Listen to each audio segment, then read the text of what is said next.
Yo my dude, so really quick disclaimer before the start of the video. I did get a couple of calcs wrong while figuring out the differential for these from some of my Pokemon. Mainly the CLEFABLE, I forgot to put an extra kill while talking, and not to mention the fact that I already messed it up beforehand with previous calcs, so I just wanted to get this out of the way. The CLEFABLE ended up getting 2 kills, not 1, and I brought the WEAVILE 4 times and not 5 times. And I believe WEAVILE's differential was 66, and CLEFABLE's was, differential, league differential was 66, and CLEFABLE's was 63. So, just want to get that out of the way. If you guys are confused by that statement, you'll understand in a second, I promise. And, without any further ado, I guess let's go ahead and get started with the video. So, plop!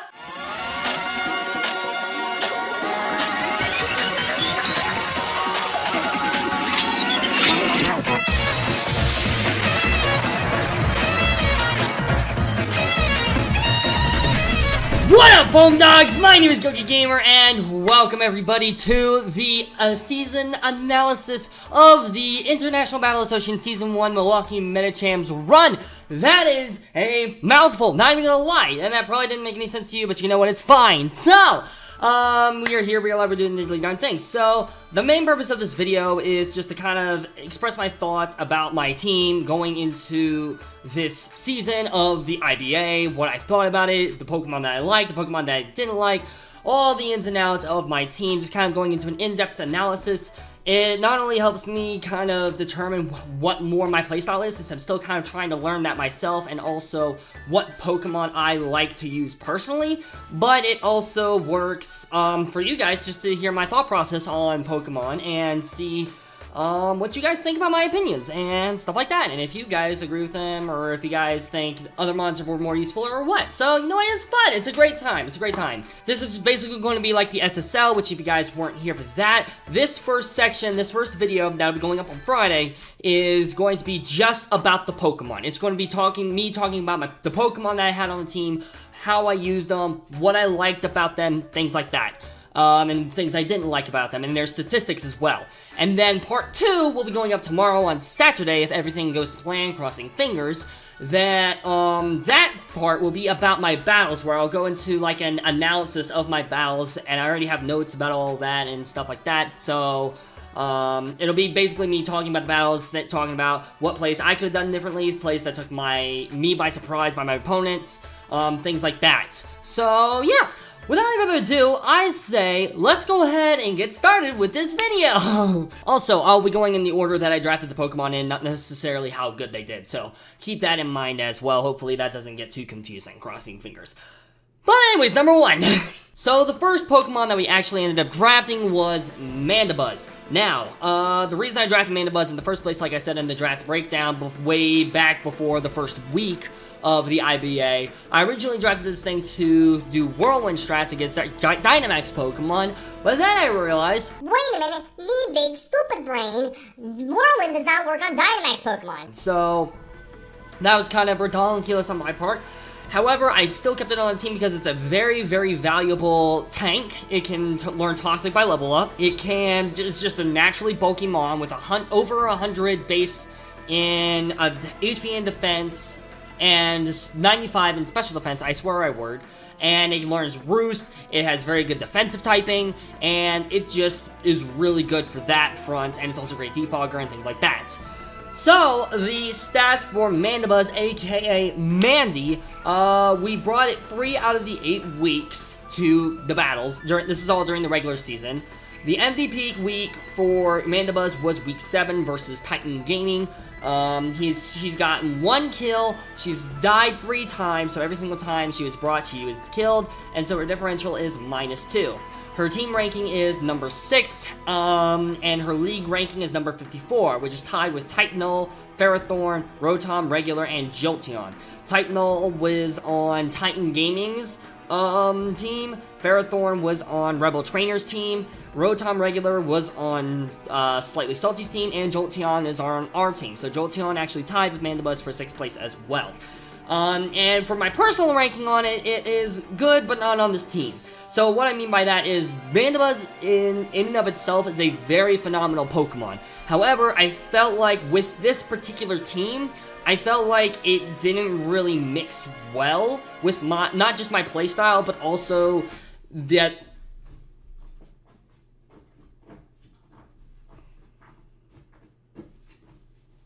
Not only did it not mix with my playstyle the best, but also I feel like it didn't have the greatest chemistry with my team.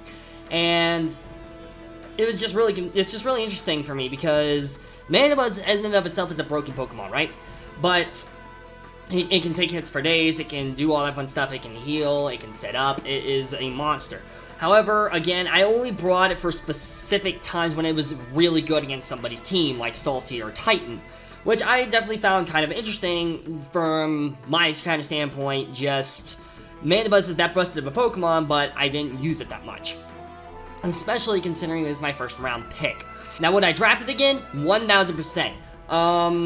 But I think with this particular team, I think I need to learn a bit more about it before I can really start getting comfortable with it. I think there's still some things I need to learn about how to use MANDIBUZZ properly, and I also feel like with this particular team, maybe it's actually good with this team, but I don't think I used it to its fullest potential, and also just because of the fact that against everybody else's teams, there were just all these other Pokemon that were better in those certain scenarios. Like I said before, MANDIBUZZ with Tailwind came in clutch, MANDIBUZZ with Nastiplot came in clutch.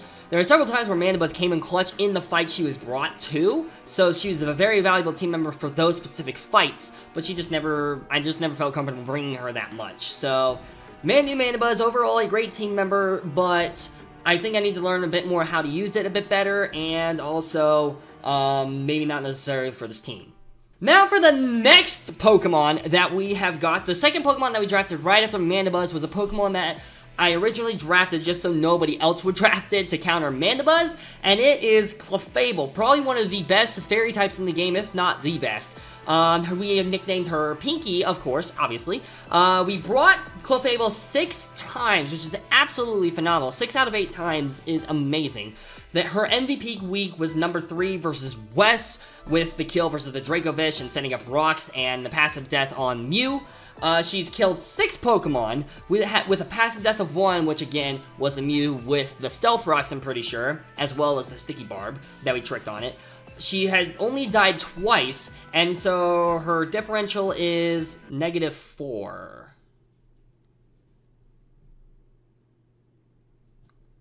Something's not right about that, hold up. What? Okay, so I completely messed up that front. Copy-paste was fun. Anyways, what her actual stats are is she killed 1 Pokemon, and that was the passive death on the Mew, and she died 5 times, which puts her differential at a -4, the lowest on our team, unfortunately. Her team ranking is number 10, which again is the lowest because JOLTEON and MANDIBUZZ tied for 6th, and her league ranking is 69! I did not plan that, I swear! And her personal ranking, despite the fact that she ranked so low because of differential, she was a phenomenal support and setup Pokemon. Now, what do I mean by that? Well, there were several battles where we would not have won if it weren't for CLEFABLE. Setting up Thunder Wave on Rebel Trainer Salazzle, setting up the Stealth Rocks and Sticky Barbs on the Mew, and many other setup and baton passing with Salty in week 4. There's so many weeks where she came in clutch and was a valuable asset to the teams that we brought. So even though she's the lowest ranking team member, she was definitely 100% one of, if not the most valuable team members on her team. I really loved using this thing, specifically for support and setup. It was fantastic. I loved it. She was a bulky answer for pretty much anything. And not only that, but she was also she worked really well in terms of chemistry with the Pokemon that we had. So, like CURSOLA, SANDACONDA, and things like that. So, I really enjoyed using CLEFABLE on this team. Definitely will draft her again at some point. But, yeah. Again, this is kind of a similar situation with what happened with Delmise in this SSL. CLEFABLE, even though it's ranked the worst on our team, definitely not the worst Pokemon on our team. So, very much enjoyed her. Definitely will use her again 1000%. So, now that that's out of the way, let's move on to number 3! So, the third member that we drafted was the only Pokemon that we used in the SSL, and the only Pokemon that we've really used in a competitive scene on this team. And that Pokemon was Jolteon, the nicknamed Jellybean, because of course. We ended up bringing Jolteon 3 times. His MVP week was number 1. He got 1 kill, but died all 3 times we brought it, putting his differential at -2. Same as the MANDIBUZZ, with the same ranking of number 6, league ranking number 54, again tied with MANDIBUZZ, Type Null, Ferrothorn, and Rotom Regular. And the personal ranking for me unfortunately was worthless with this team and in this generation. Now what do I mean by that?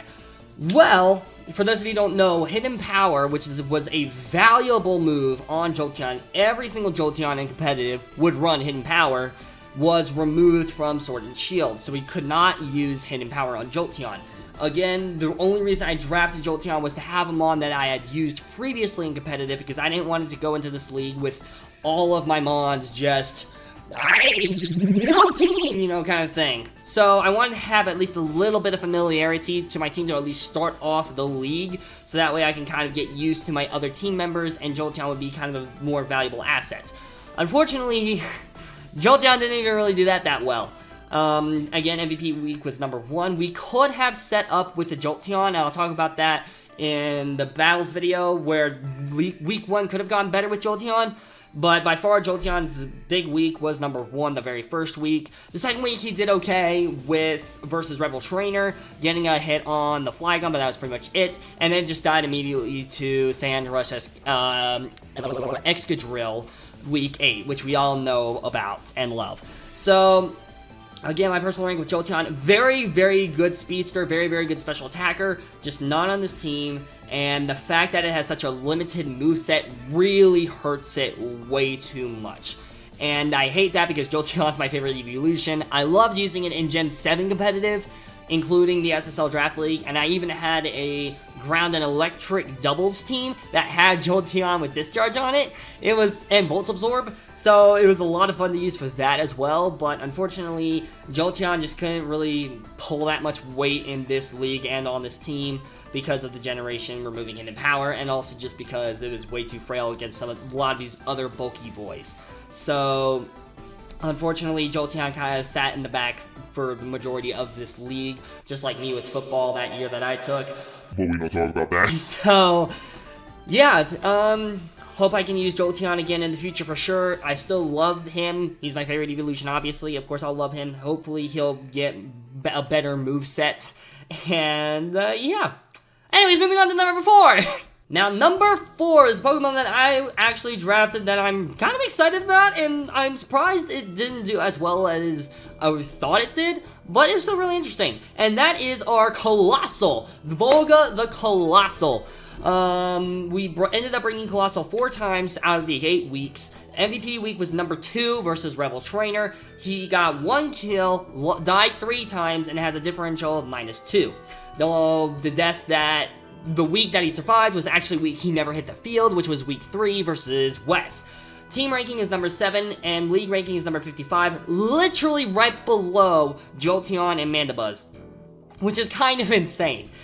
And for my personal ranking is, now that I know how to use it a bit better, I think it could be great. So what I mean by that is, with Coalossal, I still was, throughout the league, I was still kind of, a lot of these Pokemon I'm still kind of learning how to use as I was going on with the league. And Coalossal is one of those that I just kind of more slowly got into, you know what I mean? So, in fact, week 8, I think I brought a phenomenal set versus Stremy, where he pretty much walled everything on his team. Especially after a burn-up, even the Excadrill wouldn't be able to OHKO it after a burn-up with Reflect Up. So, the fact that Coalossal is so bulky is absolutely phenomenal. And it even has a really good attack and special attack, both at base 80, which, when you think about it, is not that great, but it can literally run physical or special equally. It's absolutely insane how good Coalossal is in that front. I think there was good chemistry with some of these Pokemon, like with Sandaconda and kind of ESCAVALIER, maybe CURSOLA, maybe CLEFABLE. But I do think Coalossal could have been better on a slightly different team. I do think Coalossal has a lot of potential. I do really want to use Coalossal again, maybe even G-Max in another league. That would be a lot of fun. But, yeah, that's pretty much my thoughts on Coalossal. Very good Pokemon. Would draft again 1000%. So, now on to number 5. Now, number 5 is our boy, Independence, the shiny GOLISOPOD. Fun fact for you guys, Independence was actually the original shiny. I was originally only going to have one shiny, it was GOLISOPOD, because Independence literally suits its shiny perfectly. The red, white, and blue. And my name is Lou. My name has nothing to do with it. That's a Star Wars reference. Never mind. I was born on July 4th, so literally Independence Day is my birthday. So, you know, America, frick yeah, am I right, guys? So, Independence was literally my boy. We ended up bringing GOLISOPOD 3 times, and his MVP week was week 3 versus Wes. He killed 3 Pokemon, lost twice, and so his differential is at 1. And when I say lost twice, I mean died twice. So my bad if I didn't specify that. His team ranking is number 4 on the team, and the league ranking is number 23, which is tied with Mimikyu, which is not bad, all things considered. Personal ranking is love to surprising physical tankiness. So what I mean by that is, it has a phenomenal defense at base 140, which is kind of insane, and its attack at 125 is absolutely phenomenal as well. This thing is so good. I didn't even realize how good it was until late in the season, when I brought it against, like, Titan Gaming, because it just hits like a truck. And, like, Titan Gaming was its worst performance, we don't talk about that. But, again, like, versus Kyogre in the quarterfinals, which, again, I'll talk about it later tomorrow. But, literally in that fight, GOLISOPOD was one of the 2 Pokemon that we needed to keep alive for that match. The fact it's just so good. Aqua Jet and First Impression are both phenomenal priority. It can also learn Liquidation, which can Hitmon super hard, Drill Run, Knock Off, Bleach Life. It can do Poison Jab, Throat Chop. It can do so many deadly things with its phenomenal attack and defense. And if you know how to use Emergency Exit, which admittedly I still couldn't master, it's just phenomenal. And definitely 1,000,000% would draft again. I really hope I get the chance to sometime soon. Maybe even for Season 2. I don't know, probably not. I'll probably be trying to get different team members, but you never know. But yeah, man, GOLISOPOD, I loved using Independence, 1,000%. So I hope I get the chance to use it again soon. That's pretty much it. So, yeah, on to number 6. Now, before I go on to number 6, I want to talk about the Pokemon that actually was replaced by number 6, which is Rillaboom. Now, if you guys remember, I believe it was after week 3, I dropped Rillaboom to pick up the number 6 Pokemon that we are going to be talking about right here after this. But the reason I dropped Rillaboom is because I looked at everybody's teams and I realized Rillaboom, not only did I not really know how to use it at all, but with the rest of my Mons, I realized I would never bring Rillaboom. And I realized that it would just be pointless to keep him on the team. And especially after this Mon was dropped from West, I knew I had to pick that up, so I dropped Rillaboom and picked up Weavile, which I'll get to in a second. But after I dropped Rillaboom, Slightly Salty ended up picking him up immediately, and I'm very glad to see that Salty was able to use it a lot better than I ever could on this team, for sure. So it was definitely an unfortunate loss for Rillaboom. He never even hit the field with the Milwaukee Medichams, but I'm glad he's putting in the work for Salty. So, yeah. Now, we move on to number 6 now. So, for number 6, I decided to drop Rillaboom for Weavile, nicknamed King. So, King the Weavile was picked up. We brought it literally every other time to every single cage match, I'm pretty sure. Or cage match. Oh my gosh, I can't speak today. Every single other match versus everybody else, like 4, 5, 6, 7, and 8. It's kind of insane. MVP week was number 4, which is versus Salty. He didn't get any kills and died 3 times, giving it a -3 differential. But that really does not accumulate to how good it was, because we wouldn't have been able to pick up all the kills several of the kills we got without Weavile. So team ranking is number 9, league ranking is number 65, and the personal ranking is probably one of the best trades I will ever make. So, which is very true. Again, the fact that I dropped Rillaboom, which I would have never have used, for Weavile, which I just used every single match, is kind of insane.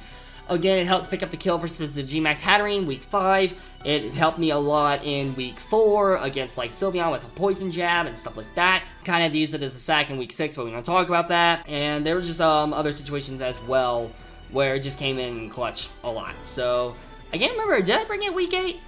I can't remember. Maybe that might be 4. I don't know. I can't remember specifically. But if it's 4, I'll change it. So, yeah.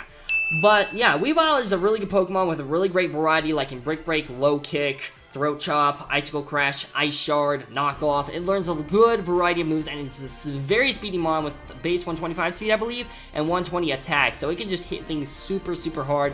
If it's Choice Scarf, not many other Pokemon can outspeed it, so that's also phenomenal. And yeah, King, despite it not getting any kills this league, still a very useful mon. Definitely would draft again. And again, oh my gosh, I can't speak today. Once again, with this particular team, Weavile could have been at the top of the leaderboard had it not been for like the other Pokemon on our team. Weavile is more used as just hyper offensive, trying to get as much damage off as possible so that other mods can come in and revenge sweep. That's kind of the main use for Weavile in this draft league for the Milwaukee Medichams. But thankfully, we were able to use it effectively pretty well, I think personally. And yeah. Anyways, moving on to number 7. Now, this is probably the mon I feel most satisfied with because it did exactly what I wanted it to do. This is G-SNORLAX, nicknamed KYLEJCHADJR. Shoutouts to James Eastwood, who has the draft league team, James Woods. I swear I know what I'm talking about. We ended up bringing Snorlax 5 times. MVP week was week 6 versus JV. Even though we lost, it wiped JV's team by half. It was very entertaining to see. He got 8 kills, died 5 every single time we brought it, and so his differential is still net positive with 3, so which is great for us. Team ranking is number 3. League ranking is number 15, which is definitely not bad. I mean, for Gmax, it's kind of bad considering it's 6th overall in terms of Gigantamax Pokemon, but you know what, it's fine. And personal ranking has got to do exactly what I wanted to do with it. So, the main reason I drafted Snorlax is because of the variety of moves it gets. Considering it gets Outrage, Iron Head, Earthquake, Seed Bomb, the Elemental Punches, excuse me, Rock Slide, Body Slam. It just gets a phenomenal moveset, so you can run a whole bunch of crazy strats with it, which I absolutely loved doing. Again, we ran Belly Drum sets a couple times. We ran a Curse set versus Salty, which came in clutch. We ran a Anti-Rain set versus Rebel Trainer, which again came in clutch. It was just a very, very entertaining mon. And the fact that it gains so much HP when it Gigantamaxes, and it has such a high attack and special defense, makes it absolutely amazing. Its weakness is its physical defense is almost non-existent, but getting up max steel spikes, which raises your defense by 1 stage, is phenomenal. And if you can set up curses or something like that, if you can find a way to set up a defense, this thing is going to outlive your opponents. I think I could have used this better, admittedly, especially in the quarterfinals match, but this thing is absolutely phenomenal. 10 out of 10 would recommend using, or at least trying out Gmax Snorlax, even if it's not Gluttony. Honestly, half the time I ran Immunity, and it was absolutely phenomenal. I didn't even need Gluttony.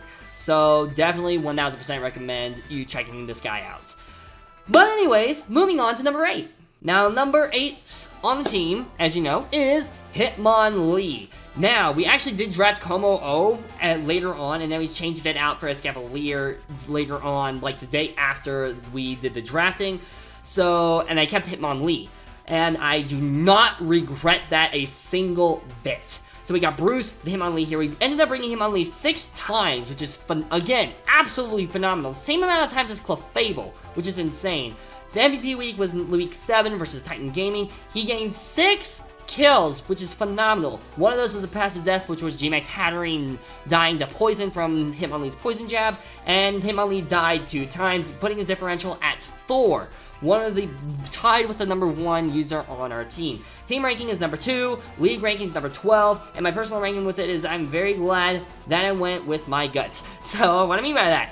The reason I dropped Como-O was because of a number of reasons. Hitmonlee has better attack and special defense than Como-O, and it gets priority, like with Bullet Punch and stuff like that. It can get like Blaze Kick and things like that, but also I just had this gut feeling. I was like, I think Hitmonlee is going to be a lot more useful on this team. And I was really debating about it as well. I was like, I don't know if I'm making the right decision here. But I just went with my gut. I decided to keep Hitmonlee, wanted to give him a shot, and I'm so glad that I did. Hitmonlee literally came in clutch. I have no doubt it performed better than Como-O ever could on my team. Yes, I got swept by Como-O versus JV or almost swept, half my team was swept. We don't talk about that though. Hitmonlee came in clutch for us, that's all that matters. So, I absolutely loved using Hitmonlee 1000%. I definitely would draft again if I'm looking for a solid fighting type that has decent speed. Oh, the other thing as well is it barely outspeeds Como, so that's also nice. But, yeah, definitely loved using Hitmonlee, definitely 10 out of 10 would recommend. So, yeah. Anyways, moving on to number 9. Now, for number 9, we ended up bringing SANDACONDA. Twister the SANDACONDA was our 9th draft. We ended up bringing SANDACONDA 3 times. MVP week was week 4 versus Salty. He got 1 kill, died twice, and so has a differential of -1. The team ranking is number 5, and the league ranking is number 40, tied with the Heliolisk, which was on Kyogre's team. And for my personal ranking, a mon that I think I could have used a bit better with this team. So, what I mean by that. SANDACONDA is a really good Pokemon when used correctly. Like, it can learn Coil, which raises attack, defense, and accuracy, so it's basically a slightly better version of Curse. Instead of lowering speed, it raises accuracy, which is phenomenal. It can learn Glare, which, is, as everybody knows, is fantastic. Even paralyzing ground types. Earthquake, Bulldoze, Body Press with its phenomenal defense is busted. Iron Head, it can learn Hurricane for whatever reason. Don't ask me why it can learn Hurricane, but it can learn Hurricane. I don't get it either, but you know what, it's fine. As well as a couple of other variety moves as well that I'm forgetting. But, yeah, SANDACONDA was a very interesting teammate. It definitely paired extremely well with mons like CURSOLA and CLEFABLE, and even COALOSSAL a little bit, if I ran Sandspit, which I don't think I ever did, which is surprising. I did enjoy using it the weeks I brought it. It definitely put in its walls, D-Max Excadrill perfectly. Unless I mess up, which we don't talk about. But, yeah, this is actually a mon I was debating about switching off. I debated about switching SANDACONDA for Hippowdon, but again, the main reason that I didn't was because of Glare, specifically because of Glare, which did end up coming in clutch every single time we brought SANDACONDA. Every single time we brought Glare, it just absolutely came in clutch, and I love that. The reason I was debating about switching it with Hippowdon was because Hippowdon gets Sandstream, which would raise a Sandstorm, and because many of my mons get Overcoat and are immune to sand, or immune to sand, and it raises Colossal's special defense by 1 if it's in a Sandstorm. And combine that with the fact that I think it has better attack, around the same defense, maybe a little bit lower, and a much better special defense than SANDACONDA, you would think that I would have drafted it, but I decided to keep SANDACONDA because, again, chemistry is important on every team, and I think SANDACONDA, especially paired with CURSOLA, which we'll get to later on, paired extremely well. Even though I didn't bring SANDACONDA a lot, I still think it puts in the work against teams with CURSOLA in particular as a partner. So that's why I kept SANDACONDA. I think I could have used it better. I think I think I can use it better, for sure. So I hope I get the chance to use it again in the future 1000%. Yeah. Thank you, SANDACONDA, for everything. Now moving on to number 10, which is going to be very interesting. I can guarantee you that. So for number 10, we have got Blaster, the ESCAVALIER. Now, I've had several people ask me why I named this thing Blaster. Honestly, I have no idea. I couldn't come up with anything better, so I just named it Blaster because that was the first thing that popped into my head. Anyways, ESCAVALIER was the mon that we brought the most throughout the entire league. We ended up bringing ESCAVALIER 7 out of 8 times. We brought it every single time except once in the regular season. MVP week was number 3 versus Wes. The kills were, let's see here. Oh my gosh, you can word, I swear. It killed 3 Pokemon, it died 6 times, and has a differential of -3 as a result. Team ranking is number 8, league ranking is number 60, personal ranking is which had more HP. So, the reason I say that, ESCAVALIER is a very bulky mon with defenses when you look at it just pure defensive-wise and attacking-wise. Attack is a massive 135, and defenses are both 105 each stat. The biggest gripe with ESCAVALIER, though, is its very low HP. I've learned the hard way that ESCAVALIER's HP really needs to come into play. You need to boost up HP as much as possible with ESCAVALIER to be useful, and unfortunately, it just is rough using ESCAVALIER for that particular reason. And there's a whole bunch of variety like Knock Off, Poison Jab, Razor Shell, Close Combat, Drill Run, Iron Head, Mega Horn, Fell Stinger. It can learn a whole bunch of really good moves, but the fact that its HP is so low really makes it so that many things can just two-shot it, which is really unfortunate. So, With ESCAVALIER, again, if it had a little bit more HP, it'd be absolutely busted, I think. But unfortunately, it is what it is. ESCAVALIER, obviously, we brought it 7 times and it got 3 kills. It was still very useful on our team, again, particularly versus Wes. So that was entertaining, to say the least, to see.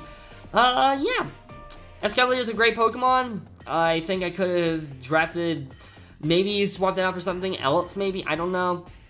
But I really wanted the Steel type, and ESCAVALIER was the best Steel type on the field, so I grabbed it. And I do think it didn't work chemistry-wise with our team extremely well, but I still think it came clutch. So now we're going to move on to the last Pokemon, and now kind of wrap things up. So, for our final Pokemon, you already know who he is, you know him, you love him. It's ya boy, Transparent the CURSOLA, who we brought 6 times throughout the league, and MVP week was number 2, week 2 versus Rebel Trainer. You guys already know, if you guys saw that battle, how good this thing was. It got 8 kills throughout the entire season, died 4 times with a differential of 4 tying with Hitmonlee. The main difference is it got more kills and in lesser amounts of times that it was brought, if that makes sense, kind of ish, sort of, hopefully, I don't know. Team ranking is number 1, league ranking is number 11, which is right above Hitmonlee, and my personal ranking with it is a surprising MVP with its amazing special prowess. So, again, as you know, CURSOLA's massive special attack 145 and special defense of 130 is absolutely amazing on CURSOLA. Again, this thing suffers from the same thing as ESCAVALIER with its minus, like, low HP, and even lower defense, which makes it really physically weak. But once you kind of learn how to use CURSOLA, which I think I did really well as the season went on, it can just be hazardous to anything. Like, by the time week 7 rolled around, CURSOLA was just killing things, man. It was phenomenal. I remember starting off with Focus Sash specifically to take physical hits, because I was worried, excuse me, because I was worried about it just dying to a physical attack. But then by the end of the week, I was running Expert Belt, I was running Choice Specs, I was running absolutely crazy shenanigans, I was running Iron Defense, which I definitely, absolutely loved. It was phenomenal using this thing. Absolutely loved it. 10 out of 10 would draft again. I even joked with some of the IBA members being like, yo, if I had to make a Pokemon from Galar specifically a thing, I would definitely go with California CURSOLAs, just because that would be perfect for us. But yeah, man, CURSOLA just absolutely phenomenal. I'm so glad that it was ranking number 1. It really does deserve that 1000%. Absolutely loved using this thing. I think this thing was my favorite Pokemon to use throughout the league. Again, it's really insane that the last Pokemon that I drafted last Pokemon drafted in the entire league ended up being number 1 on our team, which is absolutely insane to think about. So yeah, that's CURSOLA for you. And now, time to wrap things up. So yeah, overall, I do think this team is pretty decent. In terms of compared to the SSL, honestly, it is slightly hard to say, because with the SSL, I think this team that I have here is better in terms of chemistry compared to my SSL league, but obviously I did better than my SSL league. But then again, I also had a lot more broken Pokemon, like Infernape, Mega Scizor, Mew, Lycanroc, Dusk. I had so many Pokemon that just was absolute beasts in that league, compared to this one, where half the Pokemon weren't really extremely useful. But all things considered, I think this team is a lot better chemistry-wise. I think each Pokemon kind of helped each other out, and I think it worked really well. A couple of trades I meant to mention earlier, but didn't talk about, was Jolteon. I really debated for the longest time about trading Jolteon. The only reason I didn't was because I knew the other coaches had to prep for Jolteon. Jolteon is a mon that you just have to prep for, even if you don't think it's coming, just because it can sweep teams. So that's why I kept Jolteon. I debated about picking up Bronzong after Rebel dropped it. I debated about picking up Hippowdon and having it along with Sandaconda a little bit. I debated about a couple of other things as well that I'll put on the screen here. But, I decided to keep Jolteon specifically for threatening other teams, just so that way they were aware of it. I don't know if that was the right call. I'm very glad that I traded the Rillaboom for Weavile. That was definitely the correct play there. I'm very glad that I made that FA trade. I learned from the first league, making FA trades can be very important. So, And again, the Sandaconda I debated about trading in. The ESCAVALIER, I know I mentioned I was debating, like, maybe I should have traded it, but honestly, there wasn't really anything else on the field that ESCAVALIER, like, there's nothing really else on the field that would be better than ESCAVALIER in terms of free agent trade, so that's why I kept it. Sandaconda, I debated about trading for Hippowdon, like I said, but I felt like it fit better chemistry-wise, and I don't really regret that decision at all. The only decision, again, that could be up in the air as to whether it was better or not would be JOLTEON for Bronzong. I think that's really the only thing that I can think of that would have been like, maybe this would have been better. But other than that, I feel really proud of this team. I think it was really good, all things considered. And, yeah, definitely my favorite Pokemon to use were CURSOLA and HITMONLEE 1000%. Obviously, they're the two highest ranking team members on the team. GMAX-Norris was fun to use. Weavile was fun to use. GOLISOPOD proved to be very useful throughout the latter half of the week. I kind of realized throughout the battles that he was in how good he was. Coalossal was fun to use. I think now that I kind of learned how to use it a bit better, I think the more I use Coalossal, the better I'll get at it. So, crossing fingers, hoping that's true. CLEFABLE is another mon that just was absolutely phenomenal on this team. With certain teams, CLEFABLE wouldn't be absolutely terrible, but on this team, it just carried, and I absolutely love that for CLEFABLE. MANDIBUZZ was okay. The weeks that I brought it, it was just absolutely dominating, but every other week I did not bring it. It was just not worth bringing, which sucks, but, you know, it is what it is there on that front. Sandaconda, again, similar situation as MANDIBUZZ, proved to be very useful against the teams that I brought it against, but not really useful for anything else. ESCAVALIER was my sack-off mon, like Mew was in the last league that I was a part of, which sucks for it, but I feel like I played ESCAVALIER a lot better than I did Mew, so that's nice. And, yeah, that's pretty much my wrapped-up thoughts on this team. Would I draft it again? Yes, 1000%. And, yeah, now, time for the battle talks, tomorrow, so be looking forward to that. If you guys made it to this point in the video, seriously, shout-outs to you guys are all phenomenal. I know this is a lengthy video, obviously, but I really enjoy talking about these Pokemon. I really enjoy just expressing my thoughts about it. Maybe it helps you guys, it kind of helps me process a little bit more as well, in terms of what I think about these Pokemon, and if I want to draft them again, things like that. And, yeah, honestly, it was a good lead. We had a good run. We'll talk more about the battles and our rankings in terms of, like, battles compared to other trainers, or the other coaches, I should say, in the next video. So, be looking forward to that tomorrow. But anyways, I'm going to wrap things up here and say thank you guys so much for watching this video. If you guys enjoyed it, be sure to smash that like button and subscribe. And if we can hit the big 250, there's going to be a whole bunch of surprises coming your way that I think you guys will very much enjoy. So be looking forward to that. But yeah, thank you guys so much for watching. That's pretty much it for me. And I will see you dudes in the next video. Peace out, mates!